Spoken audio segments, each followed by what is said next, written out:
அப்படி பெரட்டி எடுத்து வச்சிருக்காரு. ஒரு டானு நல்லவனானா என்ன பண்ண முடியும், அதே டானு மறுபடியும் கெட்டவனானா என்ன பண்ண முடியும்னு. ஏய் பெரியமாவ யாசு காட்டினான் பாரு, அதெல்லாம் வந்து தூசு. இது 1000 கோடி அடிக்கிறப்ப உங்களுக்கு தெரியும் யாசு யாரு, அஜித் அண்ணன் யாருன்னு. ஏன்னா பெரியமாவ கார்ல 2 பக்கம், தலையில 2 பக்கம். அந்த ஃபைட்டர் நீங்க யாருங்கடா, நீங்க நல்லா இருப்பீங்கடா. சுகந்தி அக்கா அப்படி தாண்டா பேசுவேன். என்னடா ஃபைட்டாடா எடுத்து வச்சிருக்கீங்க. பெரியமாவையே பெருமைப்படுத்தின படம் குட் பேட் அக்லி. இந்த ஒரு வார்த்தையை போட்டு ட்ரெண்ட் ஆக்குங்க. கதையே இல்ல, பழைய படம் ரெஃபரன்ஸ் எதுவுமே கிடையாது. நீ லியோவை சொல்ல முடியாது. ஏதாவது ஒரு படத்தை சொன்னீங்கன்னா நானே சொல்றேன், ஓகேவா? அதாவது பழைய டானா இருந்த போட்டாவை காட்டி அவ்வளவு பெரிய டானு நம்ம வேணாம் தண்டனையை ஒத்துக்கிட்டு ஜெயில இருக்கிறாரு, ஓகேவா? அவரு ஜெயில இருக்கிறப்ப இவங்க எல்லாம் வீட்டுல இருக்கிறாங்க. அவன் பையனை வந்து பாக்குறப்ப பையனை வந்து ட்ரக் யூஸ்ல வந்து கொண்டு போயிடறாங்க. அந்த ஒரு சீன்ல தான் ஷாருக்கான் சார் பையனு உள்ள கூட்டிட்டு போன அந்த சீன் வந்து எனக்கு சீக்வன்ஸ் வந்தது. அதையும் உண்மையை சொல்லிடுறேன், ஓகேவா? அந்த ஒரு சீன் தான் நம்ம நாட்டுல நடந்த சீன் மாதிரி இருக்கு. மத்த எந்த சீனுமே ஏன்னா எதையுமே தழுவலா கிடையாது. கதை டன்னா இருக்குது, சீனு மாசா இருக்கு. ஆதிக்கு வந்து பயங்கர வெறித்தனமான ஃபேன்னு நினைக்கிறேன், ஓகேவா? அவங்க மாமாவையும் யூஸ் பண்ணிக்கிச்சு, அவரையும் அவரை யூஸ் பண்ணிக்கிட்டாரு. அந்த அளவுக்கு தரமான சம்பவம் பண்ணிருக்கிறாரு. டெத்துல கூட கெத்த விட கூடாதுடா. அந்த டயலாக் எல்லாம் யாருக்குடா யோசனை வரும்?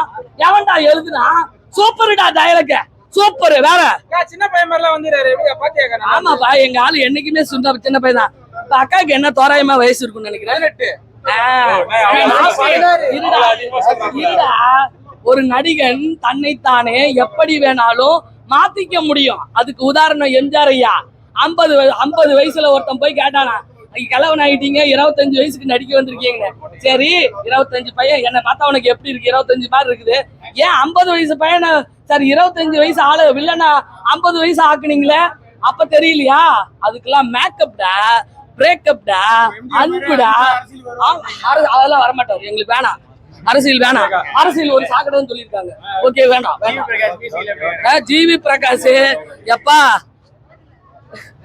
Wish you happy new year அப்படின்னு சொல்லி கமல் சாரையும் நீங்க பெருமைப்படுத்திட்ட.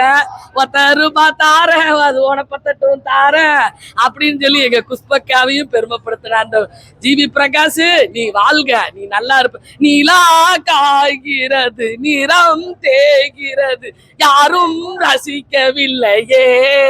அது அன்று. இன்று உன்னை மட்டும்தான் ரசிக்கிறார்கள். போட்ட பாட்டு அப்படிடா, அப்படி கிரேட்டுடா, சூப்பர்டா. நீங்க ஒண்ணு நினைச்சு வருவீங்க, ஆனா அதோட வேற மாதிரி. ஃபைட் சீக்வன்ஸ்லாம் ஃப்ரேம் பை ஃப்ரேம் நல்லா பண்ணிருக்காங்க. மியூசிக் அனிருத் சொல்லுவாங்க வேற மாதிரி, அர்ஜுன் தாஸ் வேற மாதிரி இருக்காரு. கண்டிப்பா ஒரு பெஸ்டான மூமெண்ட் இருக்கும். நீங்க நினைச்சதோட பயங்கரமா இருக்கும்.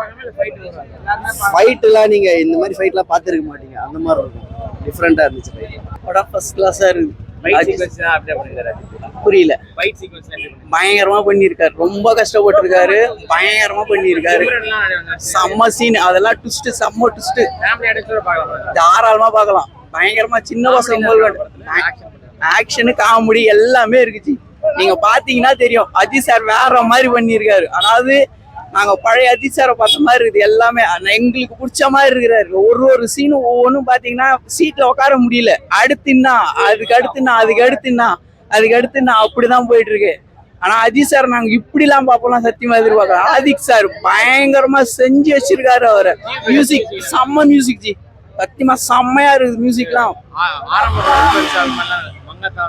எல்லா சீனுமே இருக்கு, ஆனா அதெல்லாம் வேற மாதிரி எடுத்திருக்காரு அவர் ஆதிக். ஆனா பயங்கரமா எடுத்திருக்காரு. ஒரு ஃபேனா இருந்து எப்படி எடுக்கணுமோ அப்படி எடுத்து வச்சிருக்காரு.